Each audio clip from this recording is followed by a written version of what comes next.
Assalamualaikum warahmatullahi wabarakatuh. Selamat siang adik-adik semester 5 ya. Ketemu lagi dengan saya, tapi ini kita bukan di kromatografi ya, tapi kimia medisinal. Saya melanjutkan dari kemarin pendahuluan kimia medisinal oleh Bu Endah.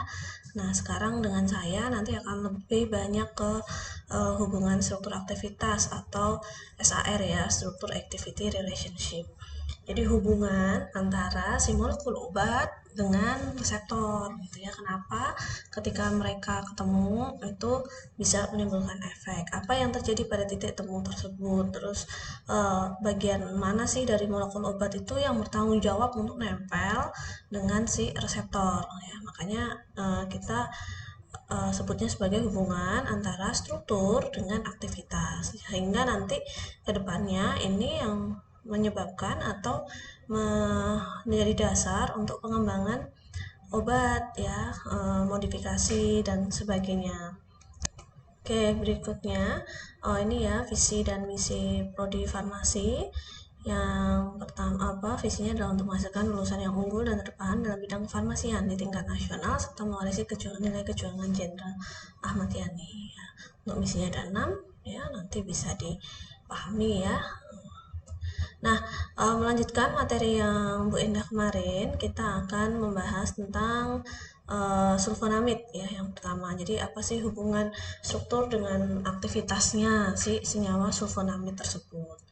Oke, nah ini contohnya untuk turunan sulfonamid. Yang pertama adalah sulfonamida, kemudian sulfacetamida, sulfadiazin, sulfamirazin, sulfametazin. Jadi depannya biasanya pakai kata sulfa. Nah, karena ada kata sulfa, pasti di rumus strukturnya itu pasti ada gugus sulfur ya, sulfo. Nah, di mana? Di sini kita lihat ya, ada SO2 NH2 gitu. Nah, si sulfanilamid ini diperoleh dari senyawa yang namanya prontosil. Dari prontosil ini mengalami disosiasi sehingga membentuk suatu senyawa sulfonamida. Ya.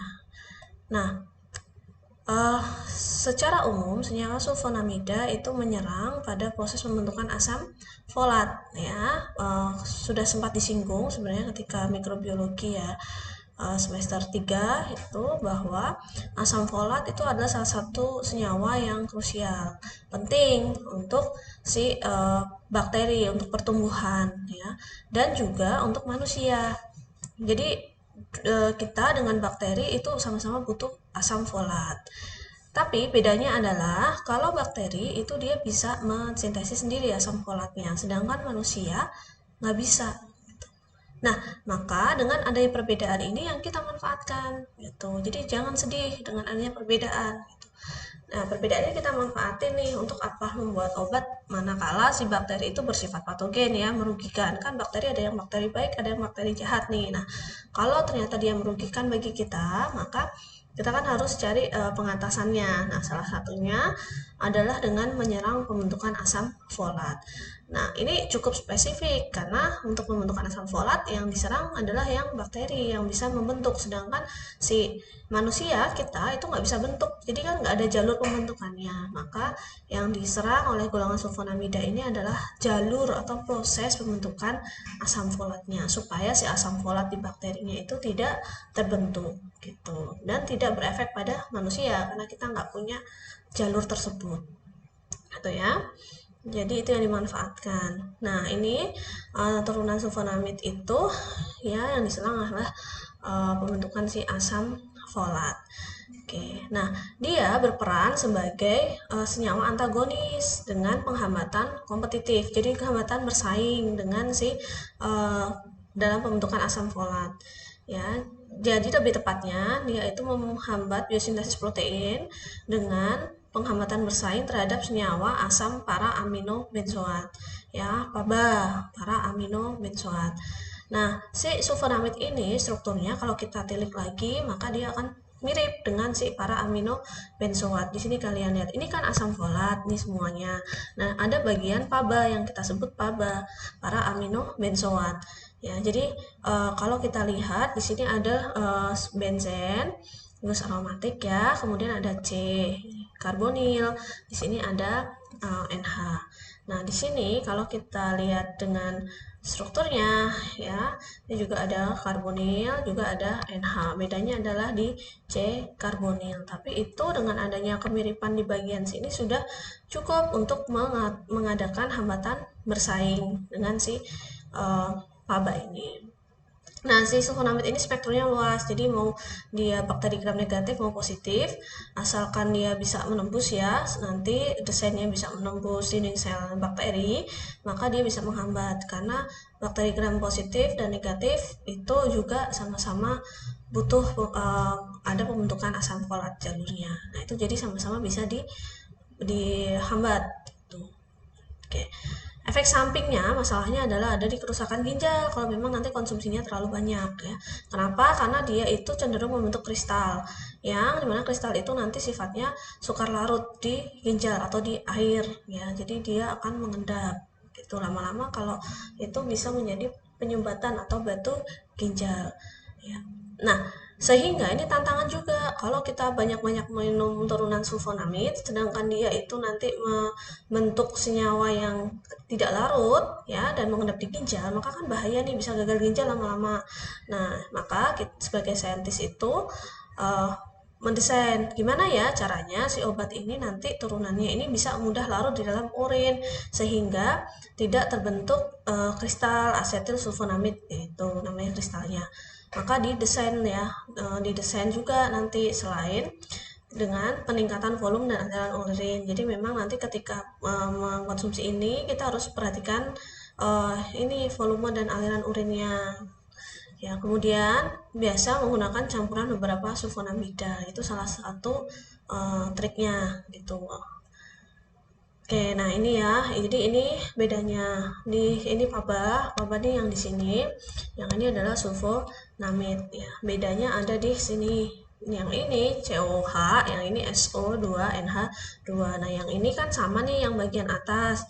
Ya, nah ini dia yang hambatan bersaing. Jadi nanti dengan reseptornya ini akan nempel karena si tadinya kan harusnya nempel yang PABA, tapi karena di sini ada gangguan sulfonamid yang menyamar ya, yang dilihatin yang ini, jadi dia bisa berinteraksi. Padahal di bagian bawah itu ada sesuatu atau struktur yang senyawa yang berbeda, sehingga nanti efeknya juga pasti akan berbeda. Nempel sih nempel, tapi kalau efeknya nanti tidak timbul karena yang di bagian bawah dia maunya COH, ternyata yang di bawah adalah SO2NH2 ya. Nah, ini bedanya lagi ya, yang menyebabkan nanti pembentukan PABA terganggu itu bedanya kalau kita lihat di struktur itu adalah jarak antar molekul yang ada di strukturnya. Di sini misalkan ini kan sulfonamid nih, ini sulfo ya, kita lihat nih ya, di sini sulfo. Nah, jarak antara yang atom H yang di atas dengan atom O yang di bawah itu adalah 6,9 Armstrong. Sedangkan kalau di PABA, ini PABA-nya. PABA di sini jaraknya adalah 6,7 ya. Terus kemudian antara O dengan O ini jaraknya 2,4, sedangkan yang PABA itu 2,3. Nah, adanya perbedaan jarak ini ya, itu yang juga menyebabkan nanti ikatan dengan si reseptor. Efeknya akan beda gitu. Jadi yang mungkin yang tadinya bisa nempel kemudian berefek itu ya 67 tuh kalau dia nempelnya sempurna.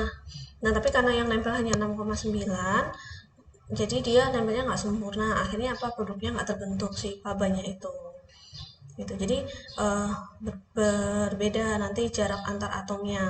Nah, kenapa? Karena gugusnya aja beda kan. Yang di sini adalah S ya, S itu tangannya ada 5 ya kan, berarti kan ini nanti sudut ikatannya akan berbeda. Jadi ini kayak kimia organik ya, jadi harus diingat-ingat lagi nih kimia organik 2 gitu. Sedangkan yang di sini C ini kan tangannya 4 ya, jadi dia pasti sudut ikatannya kalau ada satu ikatan rangkap itu berapa derajat, nah itu kan beda gitu, sehingga nanti mempengaruhi jaraknya antar atom dengan yang lain gitu. Nah, jadi hubungannya struktur aktivitas untuk turunan sulfonamid yang pertama adalah gugus amino primer aromatik ya, di sini ini primer aromatik gitu.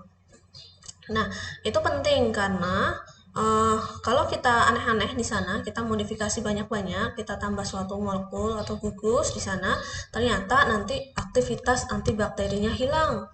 Jadi dari situ kita tahu bahwa si gugus aromatik itu gugus amino primer aromatik, jadi amino yang nempel di gugus aromatik ya di sini. Ini kan aromatiknya, ini gugus aminonya. Jadi itu yang sangat luar biasa efeknya. Jadi nggak bisa diganti-ganti. Jadi kalau mau dimodifikasi nanti jangan di sana. Kalau di sana nanti dia akan hilang efek aktif bakterinya. Jadi karena berperan penting untuk penempelan itu. Ya kan kalau dia berbeda berarti kan akan misalnya ini kita ganti nih, kita ganti jadi metil. Kan beda jadinya sama paba, gimana dia mau bersaing dari awal aja udah kelihatan bedanya gitu yang di bagian depan ya.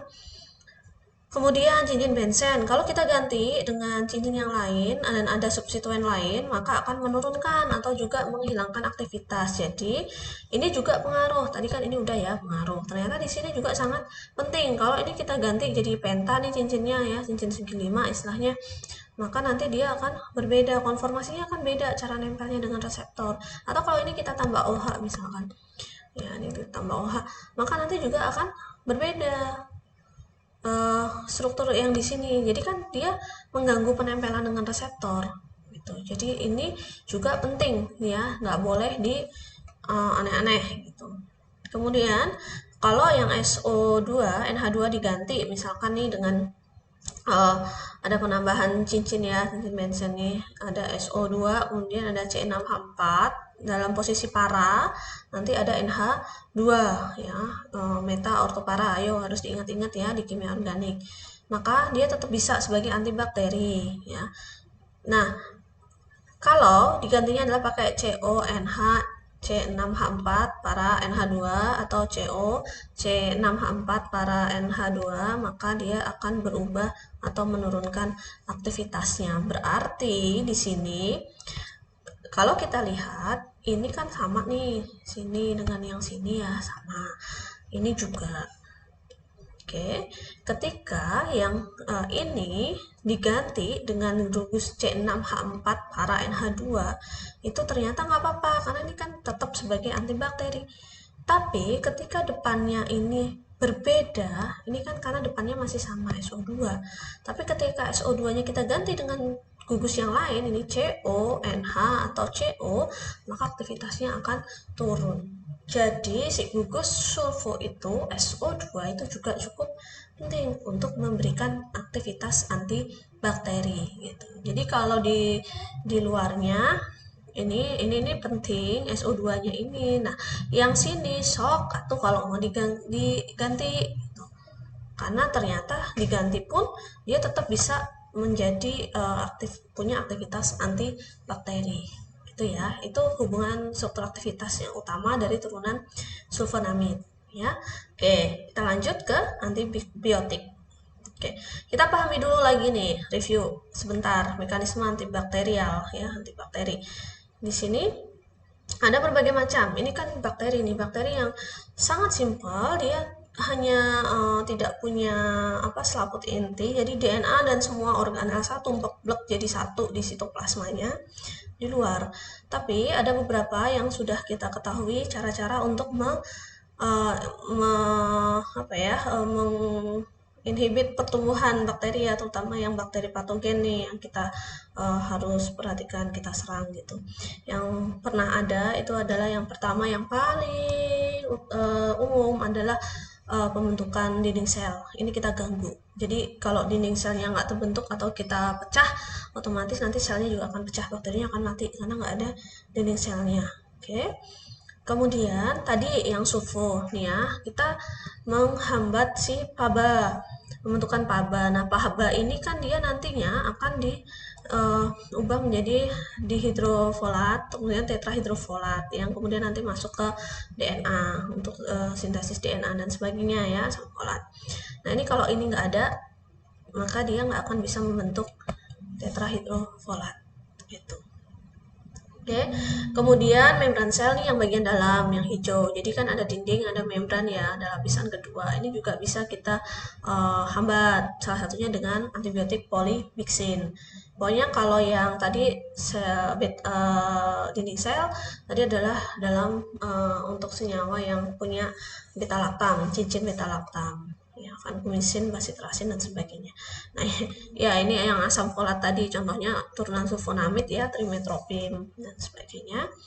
Kemudian lebih jauh lagi, lebih dalam lagi, kita ganggu dengan DNA topoisomerase ya, penggangguan pembentukan DNA topoisomerase. Ini contohnya adalah quinolone dan novobiosin. Kemudian RNA polimerase yang kita ganggu di sini, contohnya adalah pakai rifampicin ya, kita ganggu enzim RNA polimerase.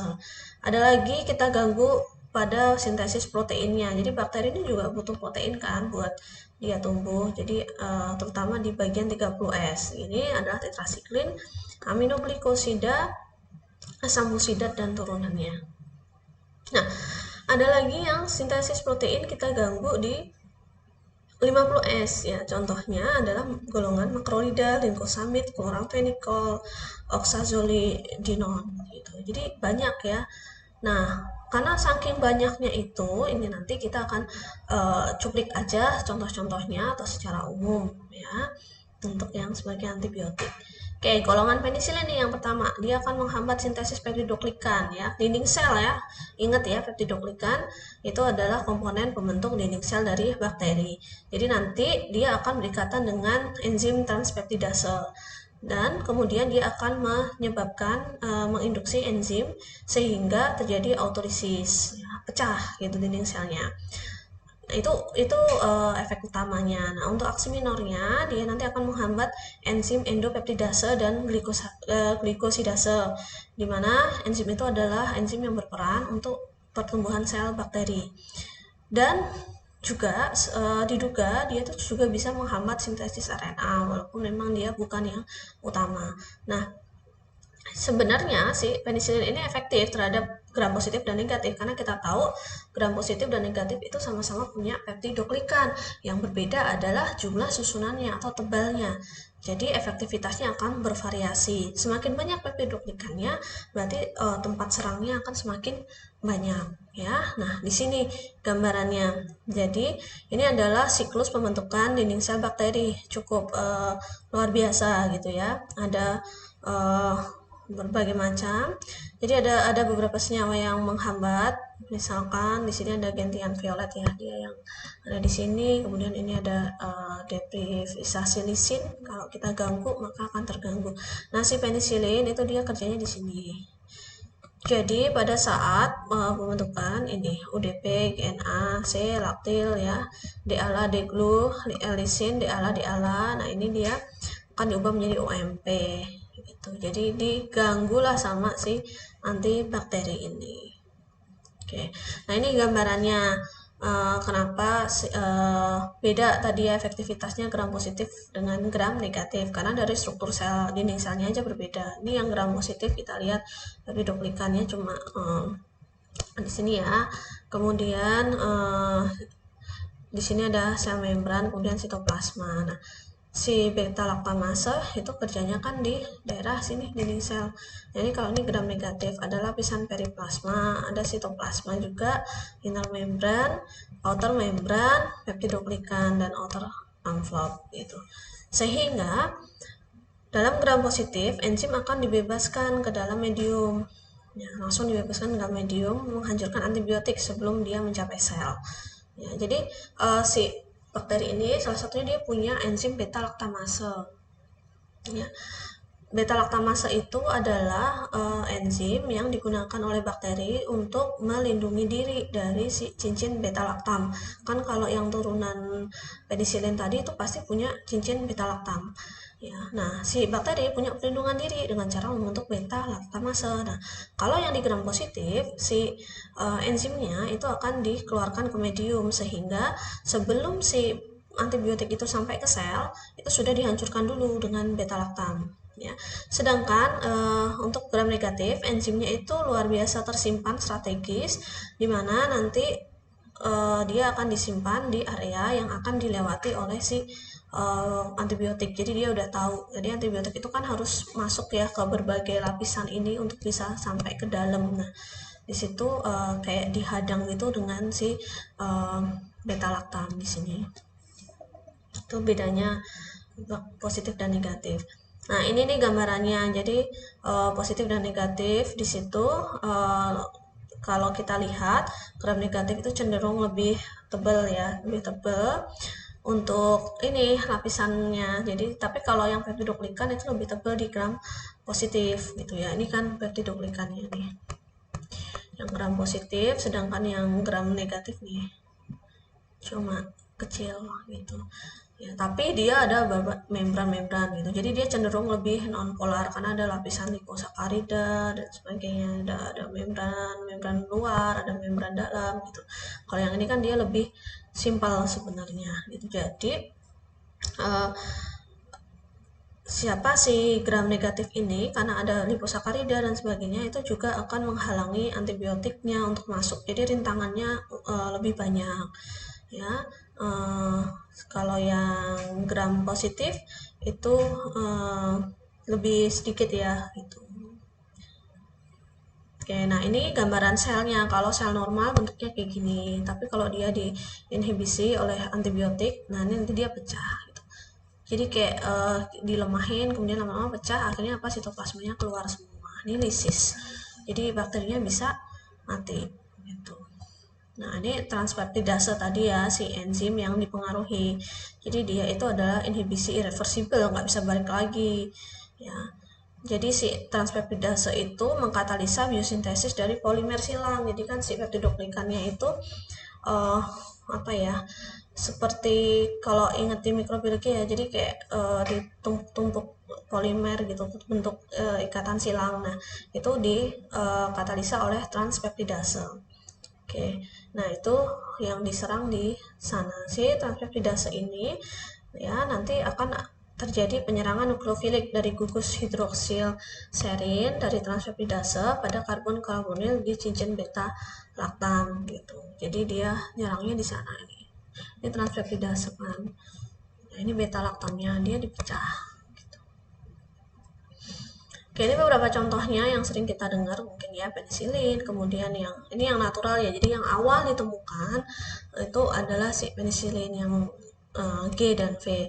Lalu kemudian ada penisilin spektrum luas, ini sudah turunannya ada ampicillin, amoxicillin, carbeninicillin dan sebagainya. Kemudian ada yang penisilin yang sudah dimodifikasi dengan atau di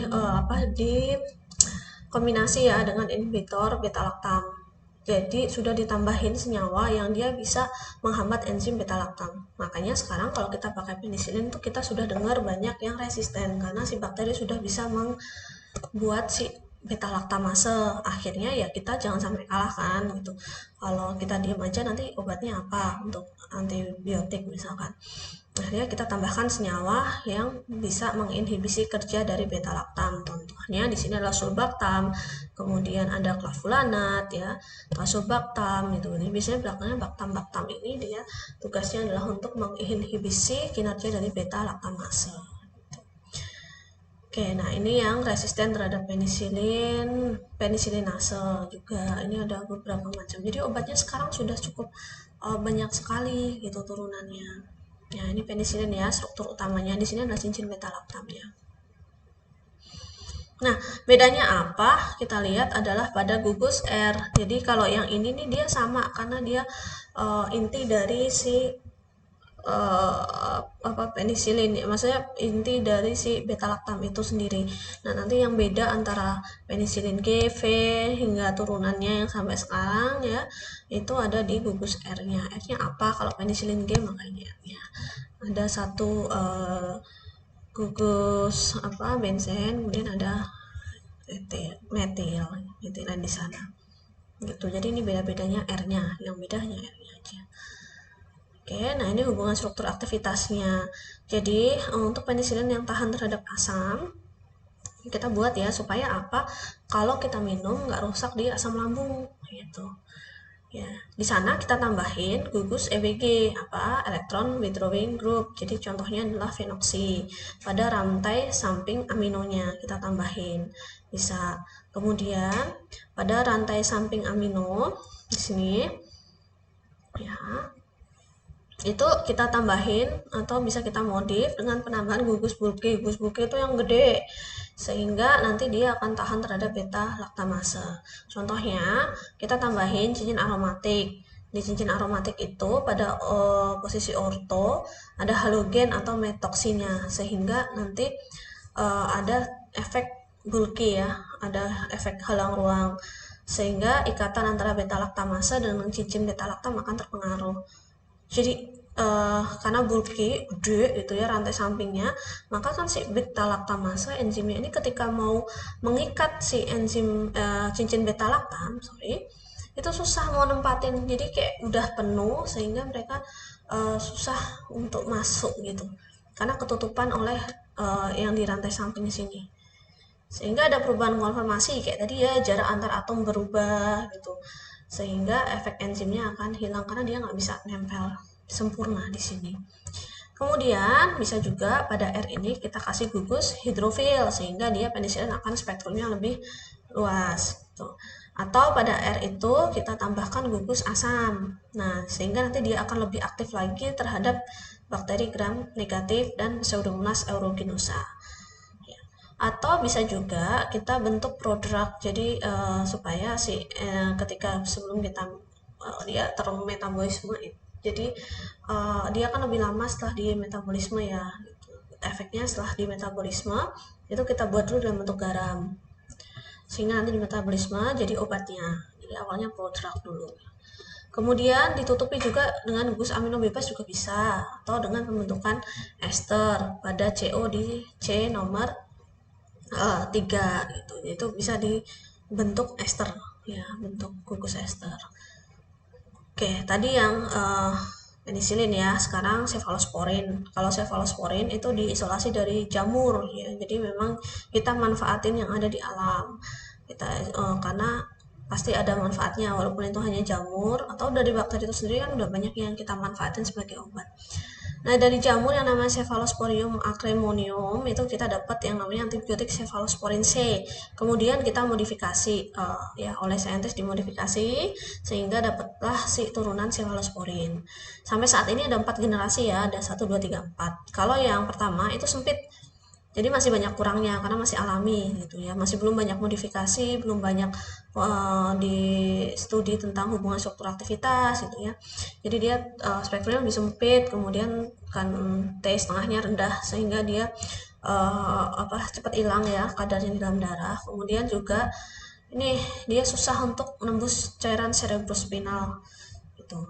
Nah, itu kekurangannya. Kemudian setelah itu dimodifikasi di generasi 2. Akhirnya generasi 2 spektrumnya itu masih sama, tapi dia bisa lebih aktif pada beberapa gram negatif. Terus dia udah tahan terhadap enzim beta laktamase, ini yang penting juga.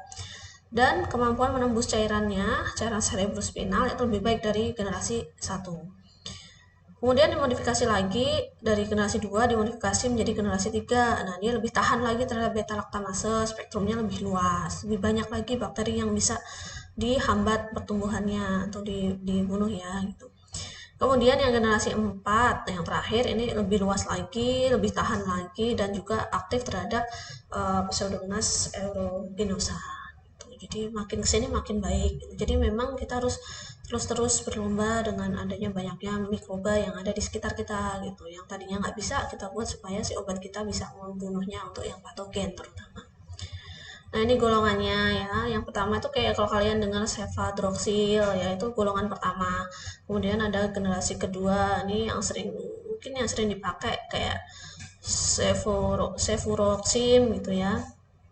Itu cefaclor itu juga sering. Kemudian generasi ketiga yang kita juga sering dengar itu seperti cefexim ya, cefotaxim dan sebagainya ya. Yang terakhir adalah cefepim, cefpirom. Jadi memang makin kesini dibuat semakin bagus. Nah, ini turunan cefalosporin, di mana hubungan struktur aktivitasnya, ini adalah strukturnya yang utama. Untuk turunan cefalosporin, kita lihat di sini ada R ya, ini yang R1 dan R2. Terus yang perlu diperhatikan, jadi intinya gini, di cefalosporin itu yang utama adalah di C3 dan C7. Ya. C3 di sini itu dimodifikasi kalau kita mau mengubah sifat fisika kimia gitu ya. Jadi misal dia akan lebih mudah menembus cerebrospinal, berarti dia harus gimana nih sifatnya, apa lebih polar apa non polar gitu kan.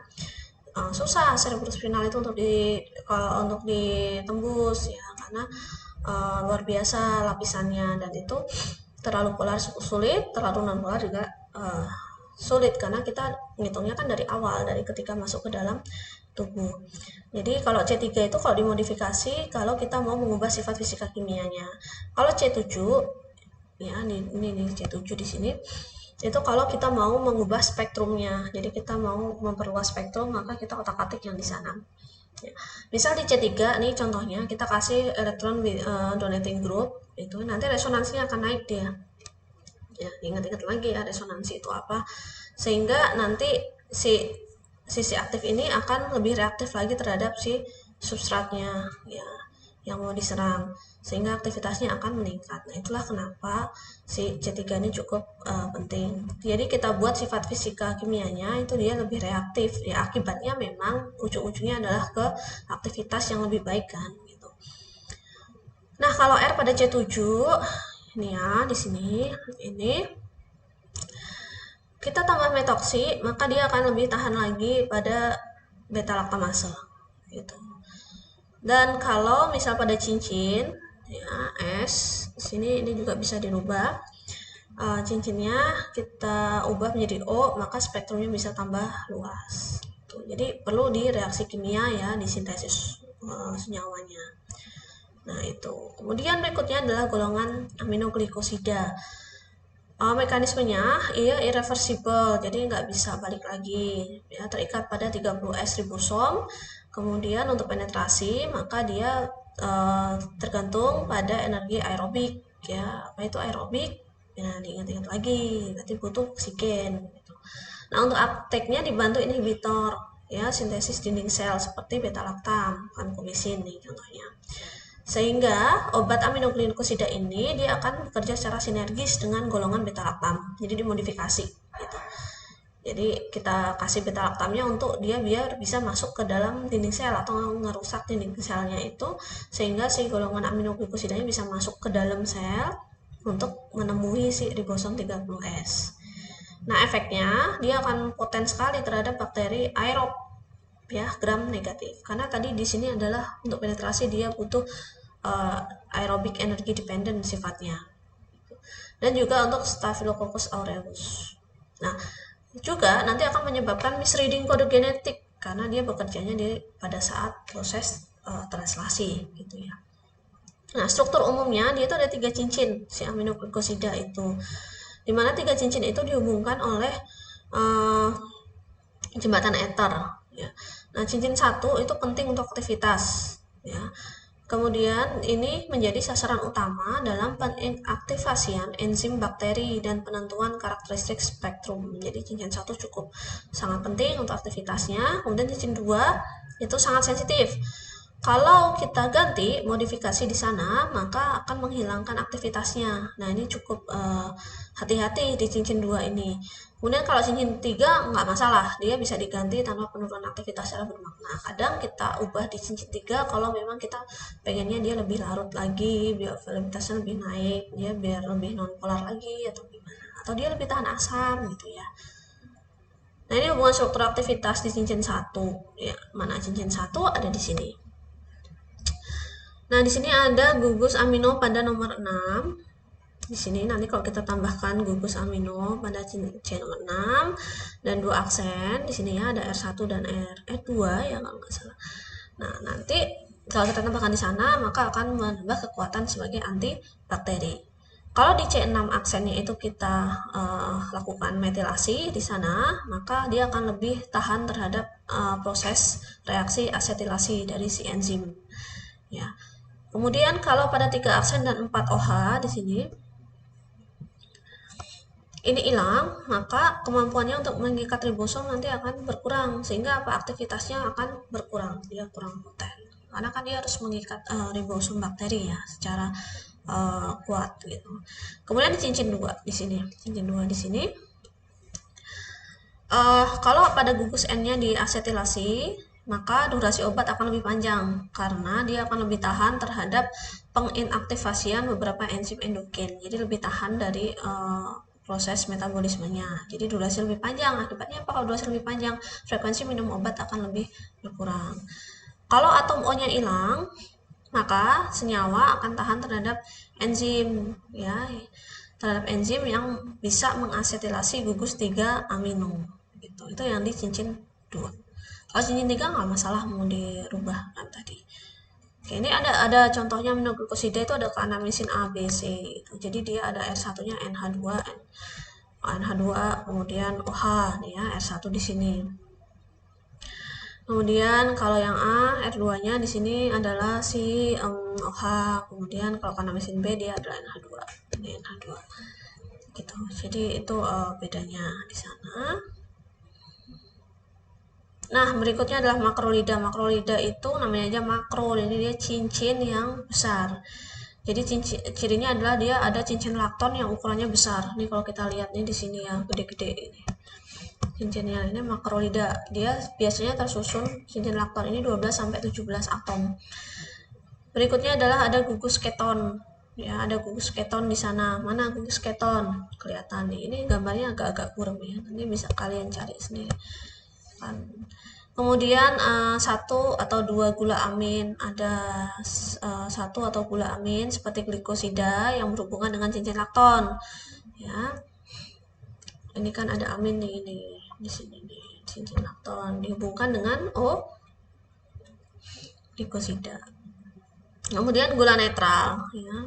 Di sini gulanya netral. Kemudian ada gugus di metil amino pada residu gula.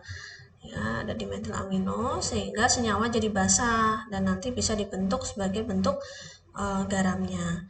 Nah, senyawa makrolida ini adalah mentargetkan ribosom subunit 50 ya. Jadi bedanya dengan yang aminoglikosida, kalau aminoglikosida itu ke 30S, kalau yang makrolida ke 50S. Nah, ini contohnya adalah yang sering kita dengar biasanya adalah eritromisin, kemudian klaritromisin. Jadi dia memblok translokasi fase elongasi saat sintesis protein. Proses translasinya itu diblok perpanjangannya. Kan ada inisiasi, elongasi, kemudian yang terakhir adalah terminasi ya. Nah, itu waktu elongasi perpanjangan itu dia memblok, diblok gitu. Jadi nggak bisa pindah. Ya, kalau kalian ingat biologi sel molekuler semester 1, maka di sana ada kuliah tentang translasi ya, prosesnya seperti apa. Nah, coba nanti dibuka lagi modulnya. Oke, berikutnya adalah fenomena resistensi yang sudah banyak sekali terjadi ya. Jadi resistensi itu ada yang bentuk L, tidak membentuk dinding sel bakterinya, luar biasa. Kemudian secara genetik itu di tingkat kromosom, plasmid, dan transposom. Pada perubahan genetik biasanya terjadi pada gen regulator atau struktural. Lalu ada adisi, ya, mekanisme adisi penambahan basa nukleotida. Ada pengurangan atau delesi basa nukleotida, ada substitusi penggantian basa nukleotida. Jadi bakteri ini walaupun kecil, tidak terlihat, tapi ternyata dia bisa merespon dengan baik lingkungan di sekitarnya. Kalau sekalinya tidak bermanfaat dan dia punya kesempatan untuk bermutasi, maka dia akan mengadakan mutasi. Ya kalau kita gabungkan dengan COVID-19 sekarang, kita udah dengar ya sudah mulai mutasi juga karena memang dia mencari konformasi yang menguntungkan buat dia dan jatuhnya adalah kurang menguntungkan buat kita. Jadi sama ya, virus lebih simpel lagi tapi luar biasa mutasinya cepat sekali gitu. Ya ini beberapa obat yang sudah diperkenalkan. Jadi kayak kita lihat nih sulfonamid ya 1930 pertama kali ditemuin golongan sulfa. Resistensi sudah terjadi di 1940 sudah dilaporkan. Jadi zaman Indonesia belum merdeka udah ada resistensi gitu. Jadi karena edukasi penggunaan antibiotik juga masih kurang ya pada saat itu. Kemudian kayak penicillin dalam waktu 3 tahun ternyata sudah ada resistensi yang dilaporkan, walaupun itu masih dalam bentuk laporan. Kemudian sampai ke sini mulai itulah makanya ada generasi 1, 2, 3 itu karena berdasarkan laporan juga. Itu hasil yang sudah diberikan dari si antibiotik ini secara terapi bagaimana itu dievaluasi sampai saat ini terakhir 2002 ini datanya udah cukup lama sih. Kalau kita cari yang sekarang mungkin akan lebih baru lagi gitu. Nah ini mekanismenya ya. Yang pertama kondisi permeabilitas membran itu ada intrinsik nih, contohnya bakteri anaerob resisten terhadap golongan aminoglikosida. Kan tadi dia aminoglikosida itu dia bisanya yang aerob ya kan. Kemudian spesifik bakteri, perubahan kapsul, lipopolisakarida, membran luar, lipid, asam teifoat. Ini tiap bakteri kemudian merubah satu persatu sehingga dia nanti akan sifatnya berubah, mungkin lebih polar atau lebih non polar gitu ya. Dari obatnya juga strukturnya, ukuran molekul, muatan positif negatif, hidrofobisitas gitu ya, adanya senyawa porin, kemudian modifikasi komponen pembawa molekul obat gitu ya. Jadi karena di sana ada berkurangnya transport obat, kemudian ada menurunnya ikatan dengan molekul target sehingga ikatannya tidak sempurna si obat itu, maka malah membuat bakteri bukannya mati ya, dia hanya kondisi lemah tapi masih bisa bekerja untuk memproses si molekul yang menyerang dia, sehingga akibatnya dia membuat suatu senyawa yang bisa melawan molekul kita itu.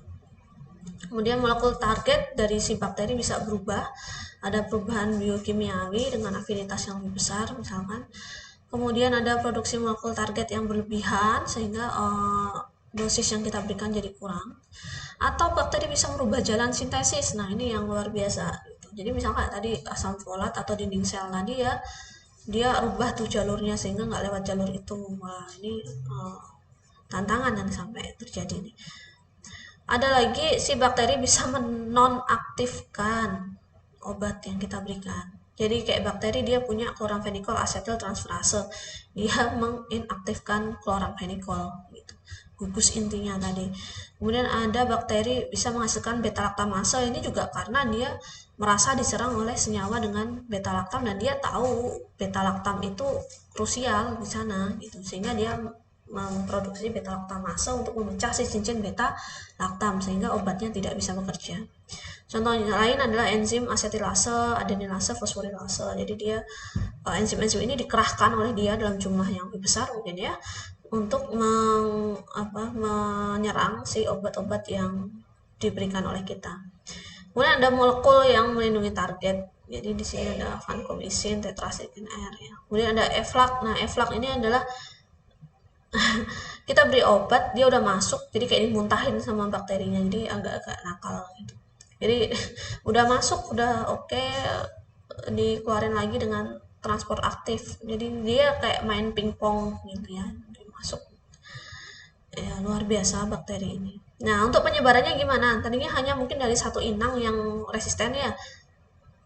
Ternyata ada dari satu sel yang mutasi misalkan, itu dia meleburkan fragmen DNA-nya membawa sifat resisten ke dalam sel bakteri yang lainnya. Kemudian ada transduksi, di mana si fragmen DNA pembawa sifat resisten itu masuk ke DNA bakteriofaga, masuk ke sel bakteri lain. Konjugasi ditularkan dari sel donor ke sel absektor. Jadi ketemu bakteri satu dengan bakteri yang lain, akhirnya istilahnya kayak melebur gitu ya, menginfeksi bakteri satu kayak seakan-akan menginfeksi bakteri yang masih baik gitu, sehingga malah terjadi penyebaran genetik untuk resistensi gitu. Nah ini contohnya transferin resisten gen ya, ada bakteri tadinya dia baik-baik aja, terus di sini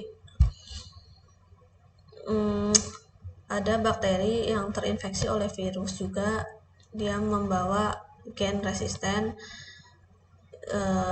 Ya kalau ingat di bioteknologi ya, dia akan keluar virusnya ini. dia nempel di bakteri yang baik-baik aja tadinya, dia mentransferkan si gen resisten. Masuklah, akhirnya dia punya gen yang resisten di bagian yang hijau ya, yang hijau.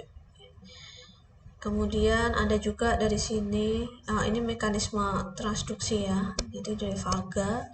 Kemudian si konjugasi di sini ya, konjugasi.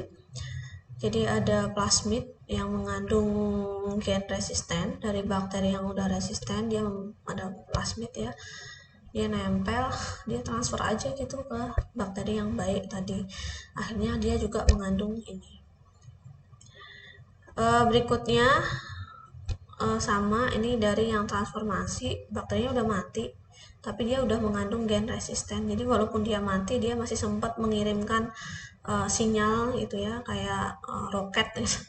Jadi dia masuklah dia ke gen bakteri yang baik. Nah, itu gambarannya 3 mekanisme transfer gen resisten dari satu bakteri ke bakteri yang lainnya gitu.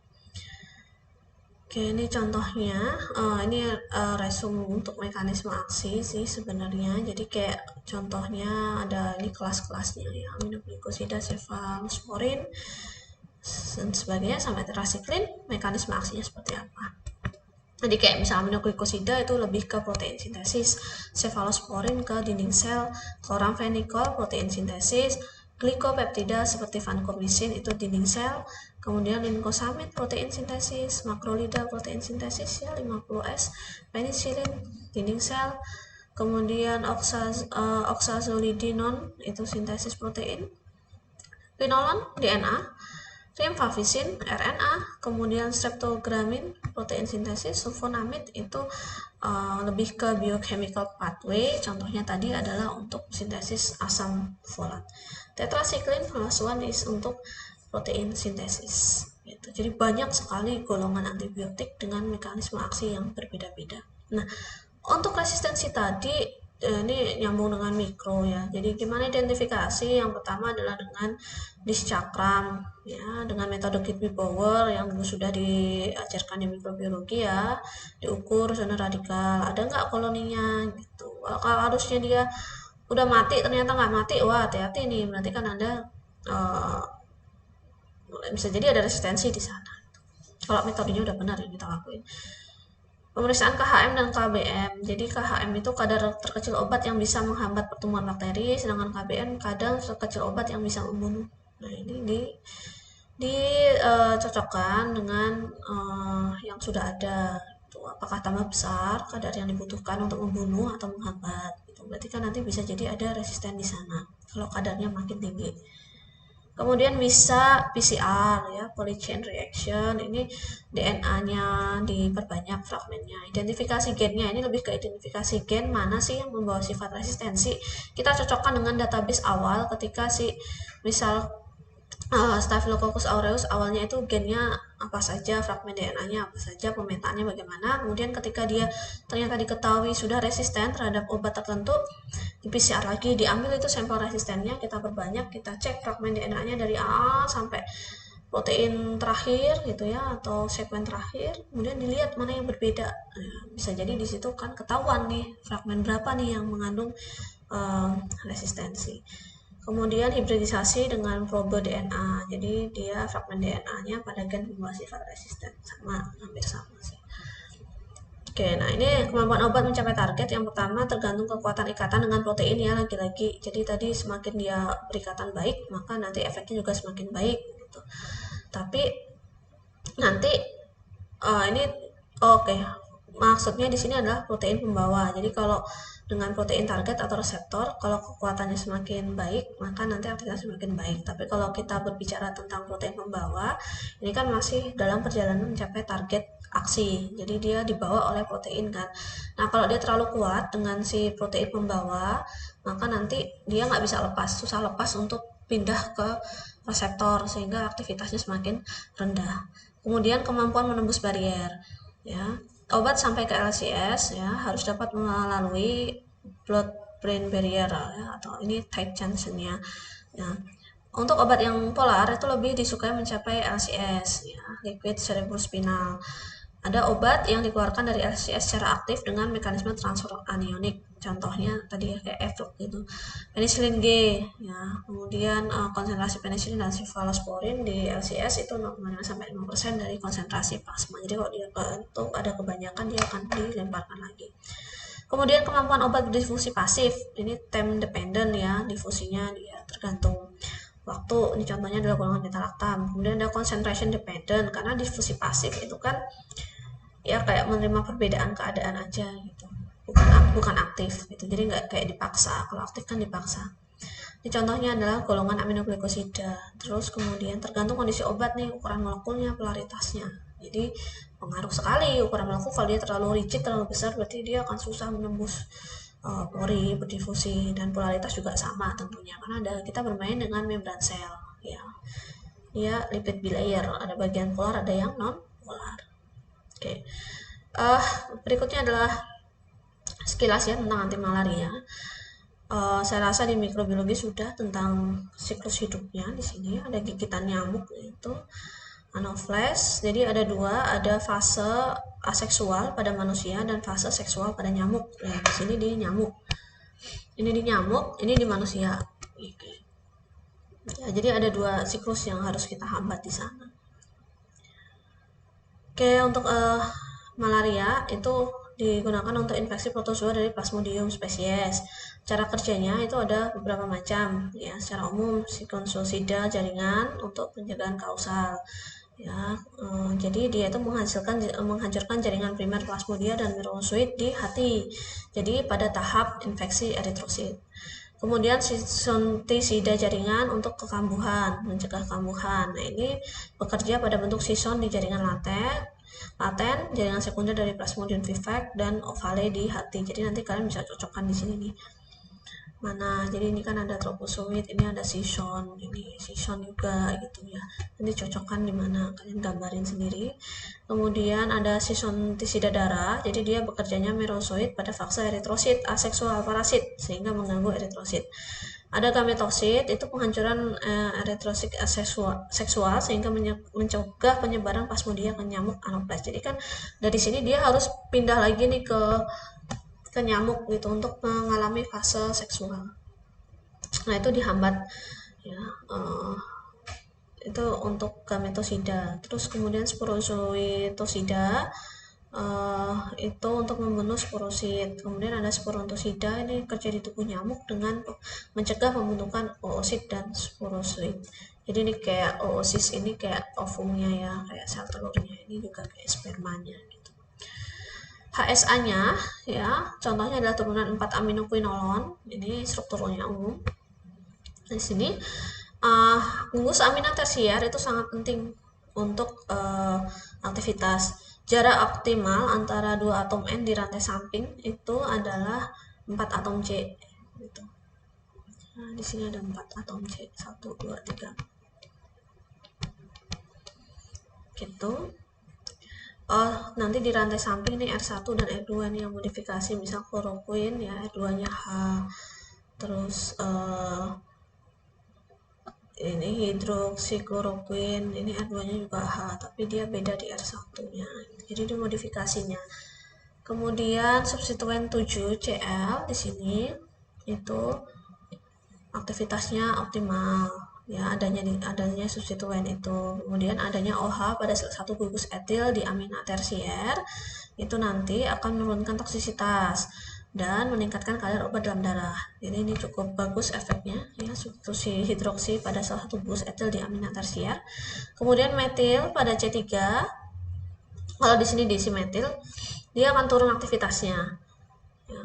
Kalau di C8 ada metil, ini metil ya, maka hilang nih aktivitasnya gitu. Jadi hati-hati kalau sedang modifikasi molekul ya. Kemudian pemasukan gugus lain di inti quinolin itu akan menurunkan aktivitas, jadi jangan, lebih baik nggak ditambah-tambahin. Modifikasi pada R1 dan R2 ini. Pemasukan inti aromatik pada R akan menurunkan aktivitas dan toksisitasnya. Jadi aktivitas turun tapi toksisitasnya juga turun gitu. Berikutnya turunan 8 aminoquinolon. Ini struktur umumnya ya. Untuk aktivitas normal, maka rantai samping pada R ini terdiri dari 4 sampai 6 atom C. Ya, optimalnya di sana terlalu banyak berarti nggak bagus, terlalu sedikit juga kurang bagus. Substitusi pada N- ujung kurang penting untuk aktivitas. Kemudian gugus 6 metoksi punya aktivitas yang optimal.